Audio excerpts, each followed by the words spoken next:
তুমি কি জানো তুমি কেন এত অস্থির, তুমি কেন এত চিন্তিত, তোমার হৃদয়ে কেন এত ভয়, কেন এত দুশ্চিন্তা? তুমি হয়তো বলো আমার টাকা নেই, চাকরি পাচ্ছে না, ভবিষ্যৎ অনিশ্চিত, মানুষ আমার কথা শুনে না। কিন্তু প্রশ্ন হলো, তুমি আসলে কিসের জন্য দুশ্চিন্তা করছো? এই দুশ্চিন্তার পেছনে আছে ভয়ঙ্কর এক ভুল, একটি ভুল দৃষ্টিভঙ্গি, একটি ভুল হৃদয়ের রোগ। মানুষের সবচেয়ে বড় ভুল হলো সে এই দুনিয়াটাকেই চূড়ান্ত গন্তব্য ভেবে বসে। সেভাবে এই দুনিয়াতেই তার সুখ, এই দুনিয়াতেই তার মান সম্মান, এই দুনিয়াতেই তার নিরাপত্তা। কিন্তু দুনিয়া তো এমন এক জায়গা যেখানে নিশ্চিত শুধুমাত্র একটি জিনিস, তা হলো মৃত্যু। তবুও মানুষ ভাবে, যদি আমার ঘর না থাকে আমি ব্যর্থ, যদি সমাজে নাম না হয় আমি অযোগ্য। কিন্তু আল্লাহ বলেন, এই দুনিয়া শুধু এক ধোঁকাময় ভোগবিলাস মাত্র। আমরা কি এমন এক ধোঁকায় জীবন কাটাতে চাই? যে মানুষ আল্লাহকে ভুলে যায়, তার ভরসা হয়ে পড়ে টাকা, মানুষ, ক্ষমতা। সেভাবে সবকিছু আমি নিজেই করব, আমি না পারলে কেউ পারবে না। কিন্তু এই অহংকারই তাকে করে ফেলে অস্থির, ব্যর্থ আর উদ্বিগ্ন। আল্লাহ তাআলা বলেন, যে আমার স্মরণ থেকে মুখ ফিরিয়ে নেয় তার জীবন সংকীর্ণতায় অবধারিত।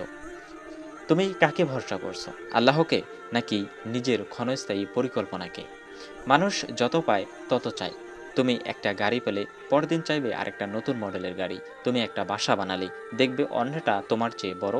এই তুলনার খেলায় মানুষ পড়ে যায় হতাশায়। রসুল সাল্লাল্লাহু আলাইহি সাল্লাম সেজন্যই বলেছেন যে, আদম সন্তানের যদি এক উপত্যকা পরিমাণ স্বর্ণ থাকে তবে সে আরেকটি চায়। তার পেট মাটি ছাড়া কিছুতেই পূর্ণ হয় না। সহিহ বুখারীর একটি হাদিস। তুমি যদি সীমাহীন আকাঙ্ক্ষায় ডুবে থাকো, তাহলে শান্তি কখনোই ফিরবে না। তুমি যা হারিয়েছো সেটা তোমার ছিল না। তুমি যা পাওনি সেটা আদৌ তোমার ছিল না। তোমার হাতে যা আছে সেটারই কদর করো। তুমি চাকরি হারিয়েছো, কিন্তু তোমার তো পরিবার আছে, তুমি তো সুস্থ, তোমার ঈমানও আছে, তবুও তুমি কাঁদছো কেন? কারণ তুমি জীবনের আসল মূল্যবোধ ভুলে গেছো। দুনিয়াতে কেউ সুখী নয় ধনী অস্থির টাকার জন্য, গরিব অস্থির খাবারের জন্য। কিন্তু আখিরাত হলো এমন একটা জায়গা যেখানে কেউ অস্থির থাকবে না। তাই আল্লাহ বলেন, নিশ্চয়ই সৎকর্মশীলগণ থাকবেন পরিপূর্ণ সুখে। তুমি যদি আখিরাতকে নিজের জীবনের মূল লক্ষ্য বানাও, তাহলে আজকের টেনশন একদিন হাসির গল্প হয়ে যাবে। টেনশন আসে যখন তুমি ভাবো সবকিছু তোমার নিয়ন্ত্রণে, কিন্তু আসলেই কি তা আছে? তোমার হার্ট কবে বন্ধ হয়ে যাবে তুমি কি জানো? তোমার ফুসফুস কবে ব্যর্থ হবে তুমি কি ঠিক করতে পারো? না, কিছুইতেই পারো না। তাহলে তুমি কিসের ভয় করছো? যে সৃষ্টি করেছে তার উপর ভরসা করো। দুনিয়ার সব টেনশন দূর হয় শুধুমাত্র একটি কথায়, তা হলো আলহামদুলিল্লাহ। যে কৃতজ্ঞ হতে শিখেছে তার মুখে সবসময় হাসি থাকে, তার মনে থাকে প্রশান্তি, তার জীবনে আসে স্থিতি। আল্লাহ বলেন, তোমরা কৃতজ্ঞ হলে আমি অবশ্যই তোমাদের মাঝে আরও ফিরিয়ে দেব। জিকির করো, কৃতজ্ঞতা শেখো, তাহলে তোমার টেনশন এমনি গলে যাবে। শোনো, এই দুনিয়া তোমার নয়।